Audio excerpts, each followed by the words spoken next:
नमस्कार। आज हम जो भारतीय संविधान में जो अनुसूचियां हैं इसके बारे में चर्चा करेंगे।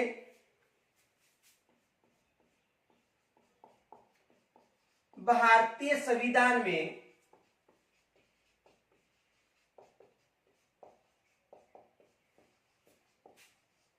अनुसूचियां,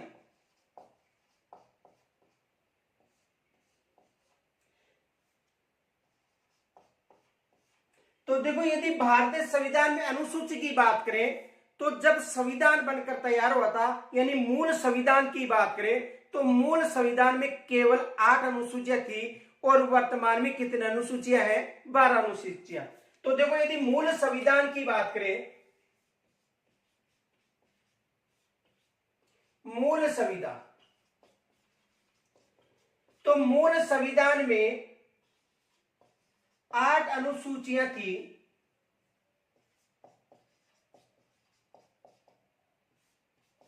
मूल संविधान में कितनी अनुसूचियां थी?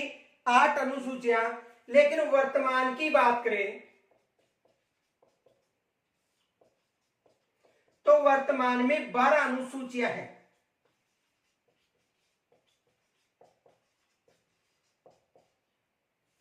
एग्जाम में प्रश्न बन सकता है कि मूल संविधान में कितनी अनुसूचियां थी? तो मूल जो संविधान है उसकी बात करें तो 8 अनुसूचियां थी और वर्तमान की बात करें तो वर्तमान में कितने अनुसूचियां हैं? 12 अनुसूचियां। अब देखो, यहां से एग्जाम में प्रश्न बन सकता है। देखो, जो 9वीं 10वीं 11वीं और 12वीं अनुसूची की बात करें, जैसे मान लो 9वीं अनुसूची है तो 9वीं अनुसूची में भूमि संबंधी जो उपबंध उनका उल्लेख है। 10वीं अनुसूची में दल बदल संबंधी उल्लेख मिलता है। 11वीं अनुसूची में पंचायती राज अधिनियम संबंधी उल्लेख मिलता है और 12वीं जो अनुसूची है उसमें नगरपालिका अधिनियम संबंधी उल्लेख मिलते हैं। तो 9 से लेकर 12 जो अनुसूचियां हैं, 12 तक, ये बाद में संविधान संशोधन के द्वारा शामिल की गई थी। अब एग्जाम में प्रश्न बन सकता है, देखो प्रश्न ये बन सकता है, मूल संविधान में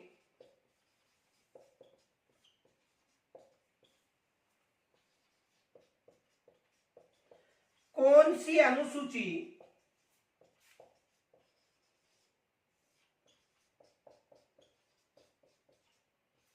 शामिल नहीं थी?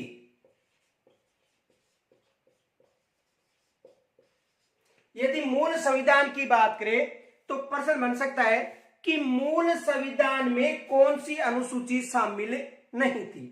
अब देखो, आपको ऑप्शन मिल सकता है, जैसे मान लो वेतन व भत्ते संबंधी, ब में मिल सकता है शपथ व प्रतिज्ञान संबंधी, स में मिल सकता है भाषाओं संबंधी और द में मिल सकता है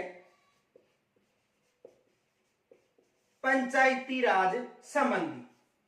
तो देखो, यदि मूल संविधान की बात करें तो मूल संविधान में अनुसूची 2 में वेतन व भत्ते का उल्लेख मिलता है।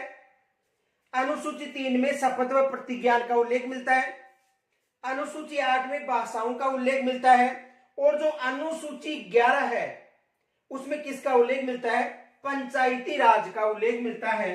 तो मूल संविधान में किसका उल्लेख नहीं था? पंचायती राज, यानी कौन सी अनुसूची है? 11वीं अनुसूची का उल्लेख नहीं था। ऐसा एग्जाम में प्रश्न बन सकता है।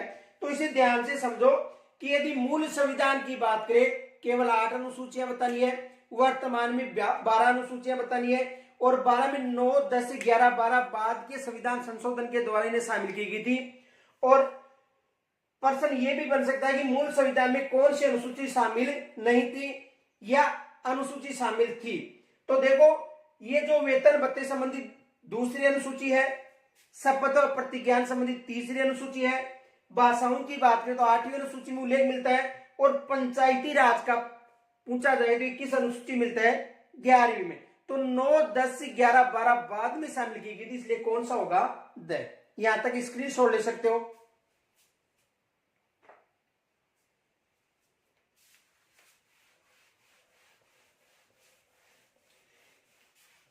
अब देखो जो प्रथम अनुसूची थी उसमें किसका उल्लेख था। यदि प्रथम अनुसूची की बात करें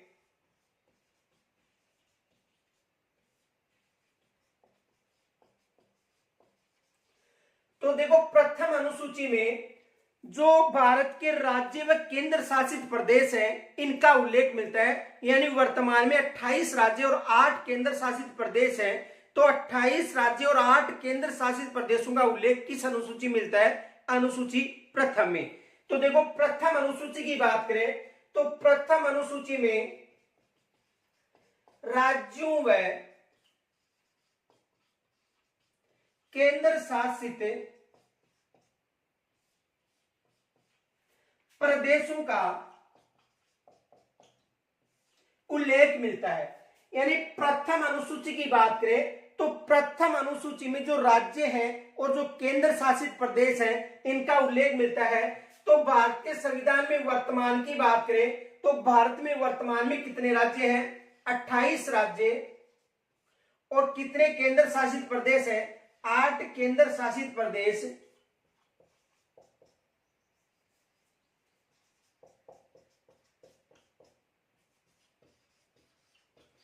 इनका उल्लेख मिलता है। यानी कितने राज्य हैं, 28 राज्य, और कितने केंद्र शासित प्रदेश हैं, 8 केंद्र शासित प्रदेश हैं। तो ये प्रश्न बन सकता है कि प्रथम अनुसूची में राज्यों व केंद्र शासित प्रदेशों का उल्लेख मिलता है। अब देखो यदि अनुच्छेद 239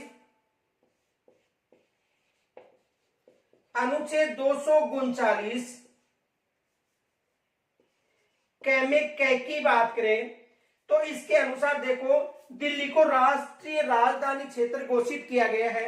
यदि अनुच्छेद 239 कै की बात करें तो दिल्ली को राष्ट्रीय राजधानी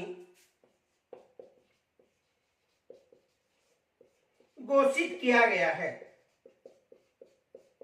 किस अनुच्छेद में, अनुच्छेद 239 कै के अनुसार दिल्ली को राष्ट्रीय राजधानी घोषित किया गया है। परंतु याद रखना ये एक केंद्र शासित प्रदेश भी है।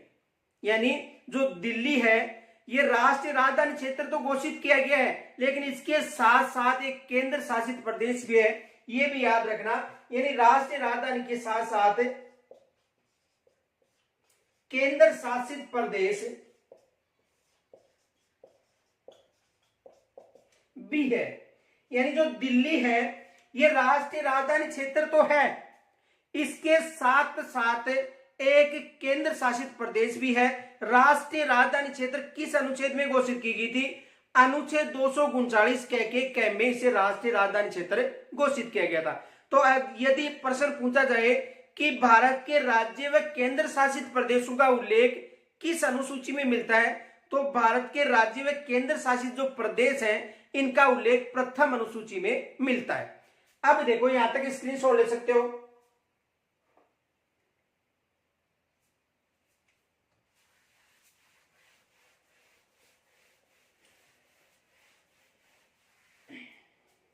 देखो अनुसूची 2 की बात करें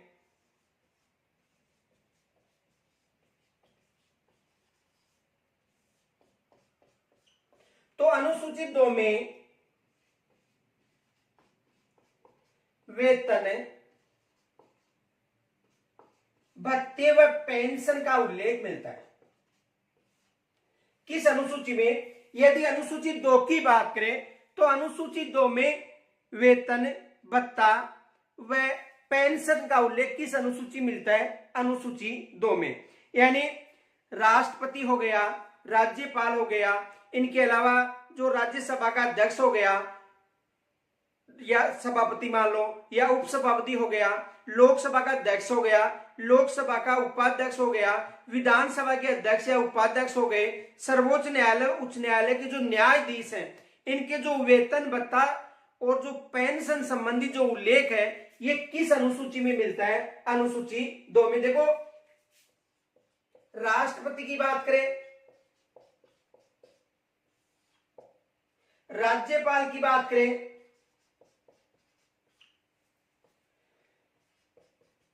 राज्यसभा का सभापति, यानी राज्यसभा का यदि सभापति की बात करें, उपसभापति, लोकसभा का अध्यक्ष,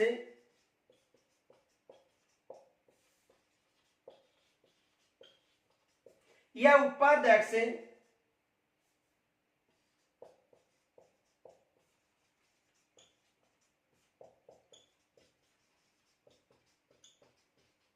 विधानसभा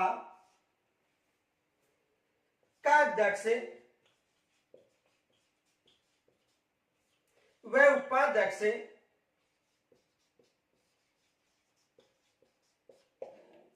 विधान परिषद का सभापति हो गया उपसभापति,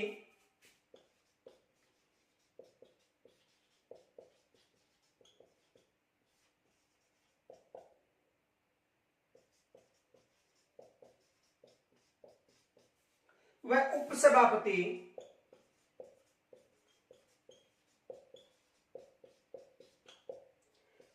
उच्च न्यायालय,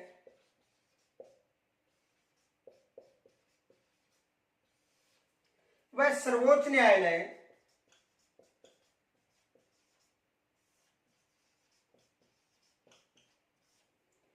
के अध्यक्ष व सदस्य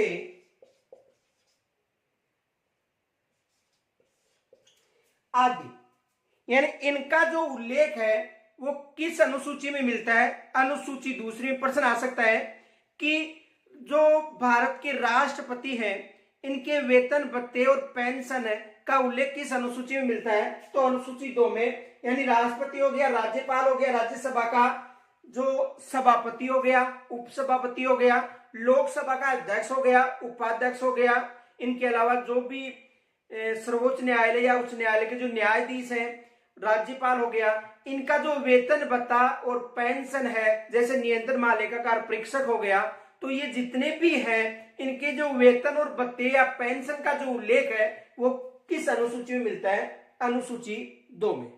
अब देखो यहां से एग्जाम में एक प्रश्न जरूर पूछा जाता है, पहले आप स्क्रीनशॉट ले सकते हो। देखो प्रश्न क्या पूछा जाता है,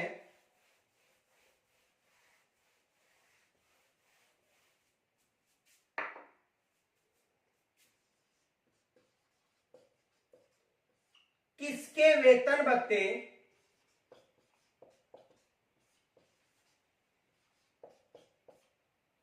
का उल्लेख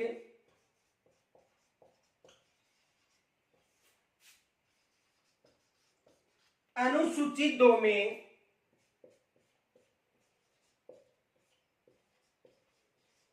नहीं मिलता है? यानी किसके वेतन भत्ते का उल्लेख अनुसूची 2 में नहीं मिलता है? ऑप्शन में मिल सकता है आपको राज्यपाल, दूसरा मिल सकता है राष्ट्रपति, तीसरा मिल सकता है उपराष्ट्रपति, और चौथा मिल सकता है सभी को मिलता है।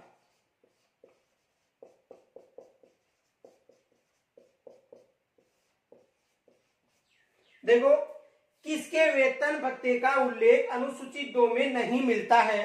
ए में है राज्यपाल, ब में है राष्ट्रपति, स में है उपराष्ट्रपति और द में है सभी को मिलता है। देखो ये प्रश्न अधिकतर पूछा जाता है, तो आपको याद रखना है कि यदि वेतन की बात करें तो राष्ट्रपति पद के रूप में वेतन मिलता है, राज्यपाल के पद के रूप में भी वेतन मिलता है, लेकिन उपराष्ट्रपति की बात करें तो उपराष्ट्रपति के नाम पर कोई वेतन नहीं मिलता है। उपराष्ट्रपति को केवल राज्यसभा के सभापति के रूप में वेतन दिया जाता है, यानी उसे राज्यसभा के सभापति के रूप में वेतन दिया जाता है, न कि उपराष्ट्रपति पद के रूप में उसे वेतन दिया जाता है। तो यहां से एग्जाम में प्रश्न बन सकता है कि किसके वेतन भत्ते का उल्लेख अनुसूची 2 में नहीं है? तो उपराष्ट्रपति के नाम पर देखो राज्यसभा के नाम, जो राज्यसभा का सभापति होता है वो कौन होता है?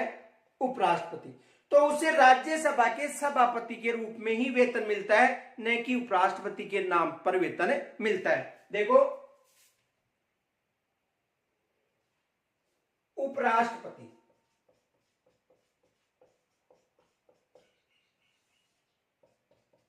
इसे राज्यसभा के सभापति के रूप में वेतन मिलता है,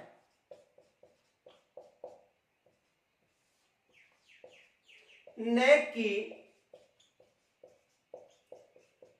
उपराष्ट्रपति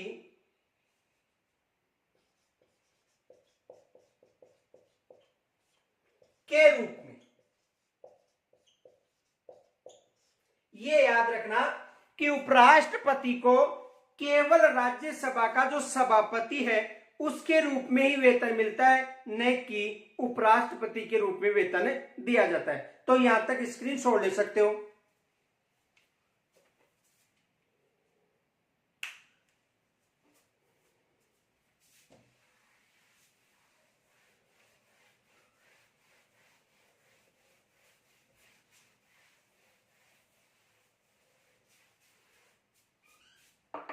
देखो यदि अनुसूची 3 की बात करें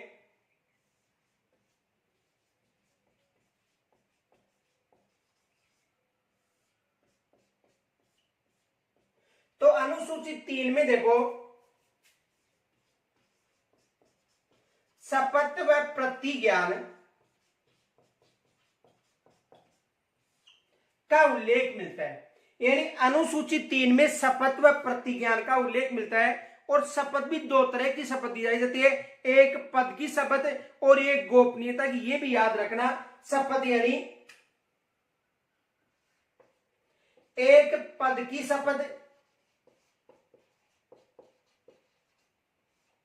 और दूसरी गोपनीयता की शपथ। यानी अनुसूची 3 में किसका उल्लेख मिलता है? इस अनुसूची की बात करें तो शपथ व प्रतिज्ञान का उल्लेख मिलता है। और शपथ कितने प्रकार की दिलवाई जाती है? 2 प्रकार की। कौन कौन सी? पद की शपथ व गोपनीयता की शपथ। जितने भी जैसे मान लो संसद के सदस्य हैं और विधानसभा के सदस्य, उनको ये दोनों शपथ लेना अनिवार्य है और दोनों शपथ अलग अलग दिलवाई जाती है। ये भी याद रखना। देखो अनुसूची 3 की बात करें तो इसमें शपथ और प्रतिज्ञान का उल्लेख मिलता है। शपथ 2 प्रकार की होती है, एक पद की शपथ और दूसरी गोपनीयता की शपथ। जैसे मान लो संसद के सदस्य हो गए, विधानसभा के सदस्य हो गए, सर्वोच्च न्यायालय और उच्च न्यायालय के जो न्यायाधीश और मुख्य न्यायाधीश हो गए, राष्ट्रपति हो गया और राज्यपाल हो गया, तो इन्हें शपथ दिलाई जाती है। इसका उल्लेख किस अनुसूची में मिलता है? अनुसूची 3 में। शपथ 2 तरह की होती है, एक पद की शपथ और एक गोपनीयता की शपथ। तो याद रखना, संसद व विधानसभा के जो सदस्य हैं इनको पद व जो गोपनीयता की और जो पद की शपथ है ये दोनों लेना जरूरी है और इन्हें ये दोनों शपथ अलग अलग रूप में दिलवाई जाती है। तो प्रश्न बन सकता है कि किस अनुसूची में शपथ का उल्लेख मिलता है? तो देखो अनुसूची 3 की बात करें तो अनुसूची 3 में शपथ का उल्लेख मिलता है। अब एक फैक्ट याद रखना,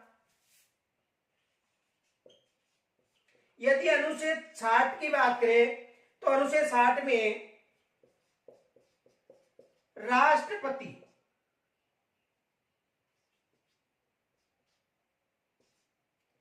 की शपथ का उल्लेख है। किस अनुच्छेद में? यानी अनुच्छेद 60 में राष्ट्रपति की शपथ का उल्लेख है। यदि अनुच्छेद 69 की बात करें तो अनुच्छेद 69 में उपराष्ट्रपति की शपथ का उल्लेख है। और यदि अनुच्छेद 159 की बात करें तो अनुच्छेद 159 में राज्यपाल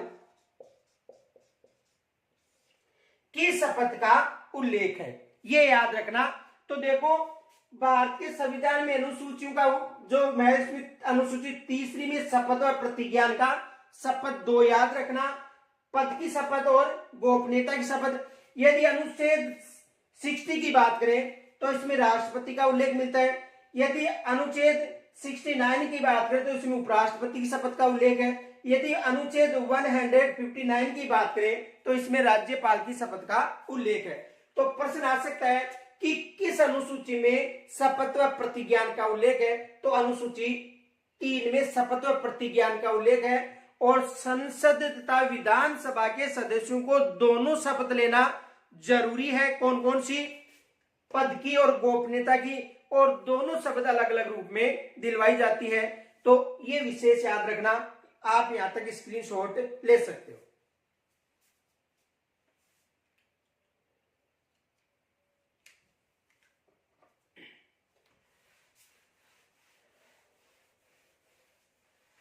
यदि अनुसूची 4 की बात करें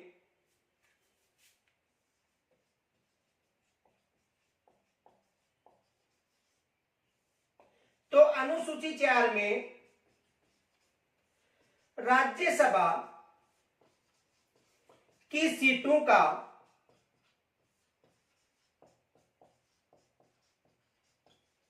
उल्लेख है।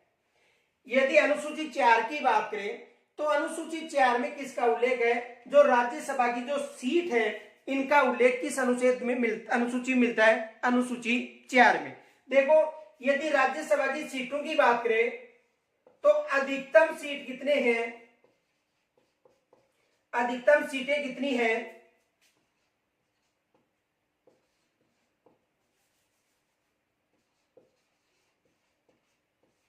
तो अधिकतम सीटें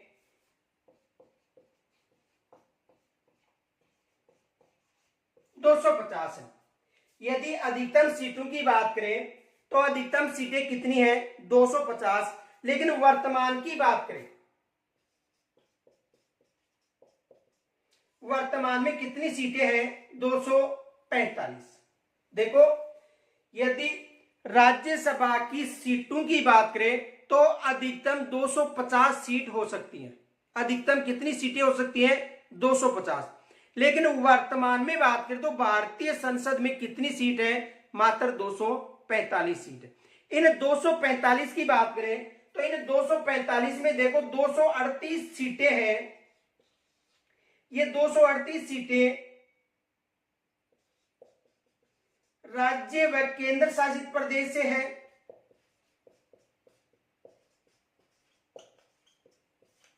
यानी 245 में से 233, यानी 245 में से 233 राज्य व केंद्र शासित प्रदेश की सीटें हैं और 12 सीटें राष्ट्रपति के द्वारा मनोनीत की जाती हैं। तो कितनी सीट हो गई? 245। देखो, यदि वर्तमान की बात करें तो वर्तमान में राज्यसभा में कितनी सीटें हैं? 245। अधिकतम कितनी हो सकती है? 250। इन 245 में से 233 सीटें हैं ये राज्य व केंद्र शासित प्रदेश की है। यदि राज्य की बात करें तो राज्य की सीटें कितनी है? 225। और यदि केंद्र शासित प्रदेशों की बात करें तो कितनी सीट है? 8 सीटें। कितनी हो गई? 233। और 12 सीटें राष्ट्रपति के द्वारा कला, संस्कृति, साहित्य आदि क्षेत्रों से मनोनीत किया जाता है। किनके द्वारा? राष्ट्रपति के द्वारा। तो कितनी सीटें हो गई? 245। यदि 250 जो अधिकतम सीटें कितनी है? 250। इन 250 में देखो 238 सीटें हैं ये राज्य व केंद्र शासित प्रदेश की हो गई और 12 सीटें हैं ये मनोनीत सीटें होती है किसके द्वारा? राष्ट्रपति के द्वारा। ये याद रखना। तो अनुसूची 4 में किसका उल्लेख है? राज्यसभा की सीटों का उल्लेख है। राज्यसभा की सीटें अधिकतम कितनी हो सकती हैं? 250 सीटें हो सकती है। इन 250 में से 238 सीटें राज्य व केंद्र शासित प्रदेश से हो सकती हैं और 12 सीटें राष्ट्रपति के द्वारा मनोनीत की जाती है कला, संस्कृति, साहित्य इत्यादि क्षेत्रों से। अब देखो, वर्तमान की बात करें तो वर्तमान में कितनी सीटें हैं? 245 सीटें हैं। इन 245 में 233 सीटें राज्य व केंद्र शासित प्रदेश से हैं और 12 सीटें मनोनीत होती हैं। ये जो 233 सीटें हैं जो राज्य व केंद्र शासित प्रदेश हैं, उनमें से देखो 225 सीटें राज्यसभा में जो राज्य हैं उनसे होती हैं और 8 सीटें केंद्र शासित प्रदेश, जो 8 केंद्र शासित प्रदेश हैं उनसे हैं। तो कितनी हो गई? 233। यदि राज्यसभा की सीटों की बात करें तो सर्वाधिक है वो 31 सीटें कहां से है? उत्तर प्रदेश से। ये याद रखना, सर्वाधिक सीटें किस राज्य से हैं? उत्तर प्रदेश से सर्वाधिक सीटें हैं। और यदि राजस्थान की बात करें तो देखो राजस्थान से कितनी सीटें हैं? 10 सीटें। यानी राजस्थान से कितनी सीटें हैं? 10 सीटें। यह प्रश्न पूछा जा सकता है कि जो राज्यसभा है इसमें सदस्य होते हैं तो एक तो अप्रत्यक्ष रूप से निर्वाचित सदस्य होते हैं और दूसरे मनोनीत होते हैं। दो तरह के सदस्य होते हैं, एक होते हैं मनोनीत जो राष्ट्रपति के द्वारा 12 सदस्यों को मनोनीत किया जाता है, और दूसरे होते हैं अप्रत्यक्ष निर्वाचित।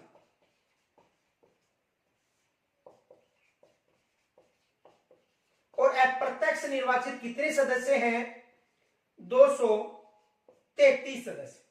यानी दो तरह के सदस्य होते हैं, एक मनोनीत सदस्य होते हैं। मनोनीत सदस्य किसके द्वारा? मनोनीत सदस्य होते हैं राष्ट्रपति के द्वारा। कितने सदस्य? 12 सदस्य। दूसरे हैं जो अप्रत्यक्ष रूप से निर्वाचित सदस्य होते हैं, और कितने होते हैं? 233। 233 में आपको बताया था 225 राज्यों से, यानी इनमें 225 सदस्य हैं ये राज्यों से होते हैं, और 8 सदस्य किनसे होते हैं? केंद्र शासित प्रदेश से। टोटल कितने हो गए? 233 सदस्य। तो यहां से एग्जाम में प्रश्न बन सकता है, प्रश्न आ सकता है कि राजस्थान से राज्यसभा की 10 सीटें हैं, तो बताओ इनका उल्लेख किस अनुसूची में मिलता है? या राजस्थान के राज्यसभा की सीटों का उल्लेख किस अनुसूची में मिलता है? तो अनुसूची 4 में मिलता है। अब आपको कमेंट्स के द्वारा मुझे यह बताना है कि राजस्थान के समान किस राज्य में जो राज्यसभा की सीटें हैं, यानी राजस्थान में कितनी सीटें हैं? 10। तो ऐसा कौन सा राज्य है जिसमें राजस्थान के समान 10 सीटें हैं? ये आपको कमेंट्स के द्वारा मुझे जरूर बताना है। यहां तक स्क्रीनशॉट ले सकते हो।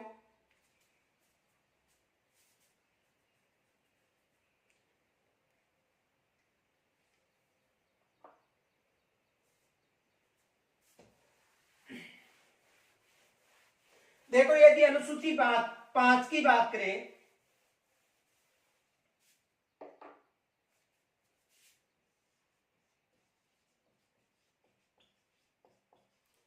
अनुसूची 5, तो देखो इस अनुसूची में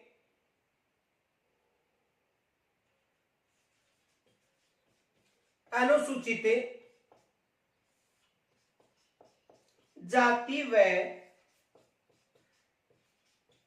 जनजाति के प्रशासन व नियंत्रण का उल्लेख मिलता है।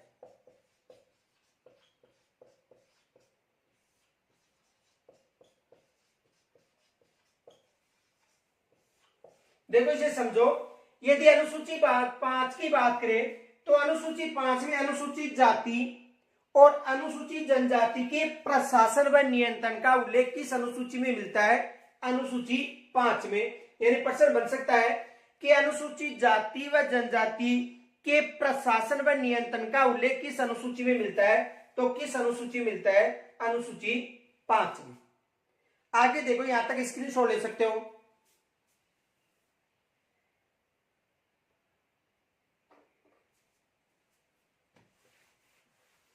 यदि अनुसूची 6 की बात करें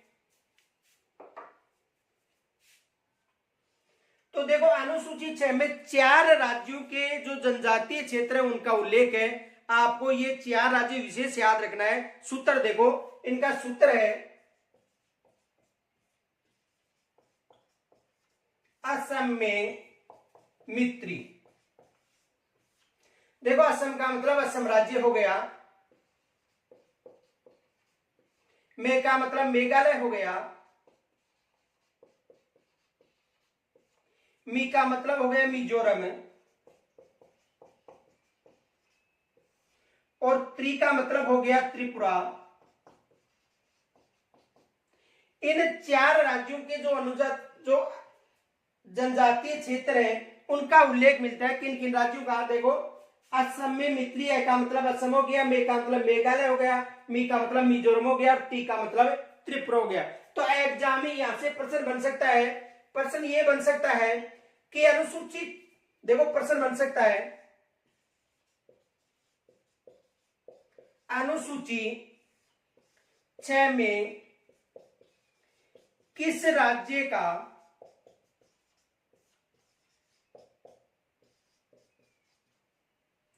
यानी अनुसूची 6 में किस राज्य का उल्लेख नहीं मिलता है? यह प्रश्न हो गया कि अनुसूची 6 में किस राज्य का उल्लेख नहीं मिलता है। ए में दे दिया असम, बे में दे दिया मेघालय, ए में क्या है? असम, बे में है मेघालय, से में दे दिया मणिपुर,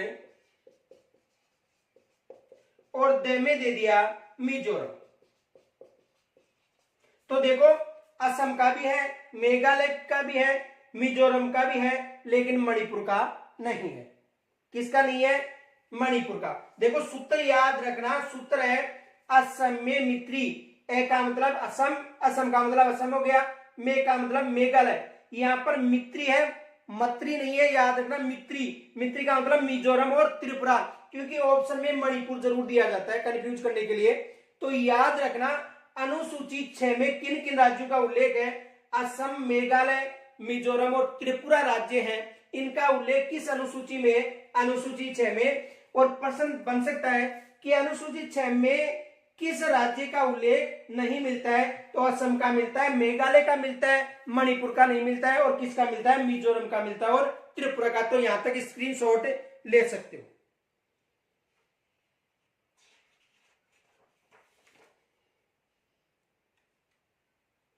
तो अनुसूची 6 में असम, मेघालय, मिजोरम और त्रिपुरा के अनुसूचित जाति के प्रशासन और क्षेत्र का उल्लेख मिलता है। तो यहां तक यदि कोई समस्या मुझे कमेंट्स के द्वारा जरूर बताना। आपको एक प्रश्न दिया था कि राज्यसभा की राजस्थान के समान किस राज्य की सीटें हैं, ये आपको मुझे कमेंट्स के द्वारा जरूर बताना है। इनके साथ साथ देखो, एक हमारा जो चैनल है ज्योग्राफी 100, इस चैनल पर जो वर्तमान में राजस्थान का जो भूगोल है उसमें जो परिवर्तन हुआ है उसके अनुसार क्लासें चल रही है, और भारत का जो भूगोल है वो भी चल रहा है। देखो, जैसे मान लो परिवर्तन हो गया कि पहले मध्यवर्ती जिला था नागौर, लेकिन वर्तमान में परिवर्तन होकर मध्यवर्ती जिला कौन सा हो गया? डीडवाना कुचामन हो गया।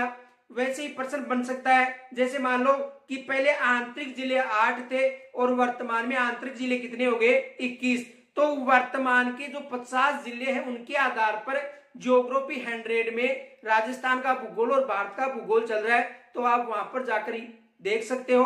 और यदि कोई समस्या हो तो मुझे कमेंट्स के द्वारा जरूर बताना। नमस्कार।